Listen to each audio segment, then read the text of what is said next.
So Saskatchewan scores 13 points in the final 4 minutes of the game to win by 3. This seems like the kind of thing I need to discuss with our newest CFL analyst, Henoc Muamba. CFL linebacking legend, NFL linebacker too, and now TSN broadcaster. Henoc, how are you? I'm great, Jay. Glad to be here. This is awesome to have you on the show. First of all, how's everything going? So how's everyone treating you? It is amazing. Yeah. Amazing thus far, and looking forward to the rest of the season. I love it. So I guess my question for you is, do you think Saskatchewan won that game, or did Hamilton lose that game? Saskatchewan took it. Yeah. Saskatchewan absolutely took it. And in reality, like you talked about it, Bo Levi Mitchell, really, I expected his back to hurt a little bit because he put the team on his back this whole game. Yeah. But unfortunately, they weren't able to close it out. And so that's something they got to develop, the ability to just close. It's not easy to do, but you got to be able to do it, especially at the end of the game there, right there, Jay, when everybody and their moms in the stadium know that you got to run the ball to finish the game off. You got to be able to hand the ball off to James Butler, block, and continue to take the clock out. Okay, let's talk about the key moment of the game, the TSN turning point, if you will. 3-point game, third quarter. CJ Reavers recovers the fumble, but his helmet's off, so it's ruled an illegal participation. 2 plays later, tabbies are in the end zone. Curious, as a former player, what do you make of that ruling, and how hard is it for a defense, you play defense,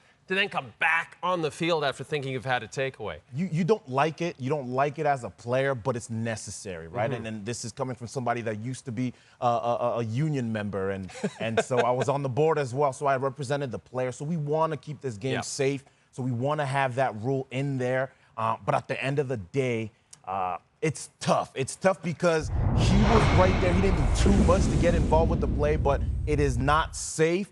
Because, hey, if we let them get away with that one right there, or we allow players to play without a helmet on, players are so competitive, Jay. They're so competitive. They'll be willing to go out there and tackle and everything. So you have to establish that rule, and you got to rule it to the T the way they ruled it today. Take it away from them in a way, right? Make the decision not theirs. We saw you and Milk get into a little bit of a tussle before halftime on the panel.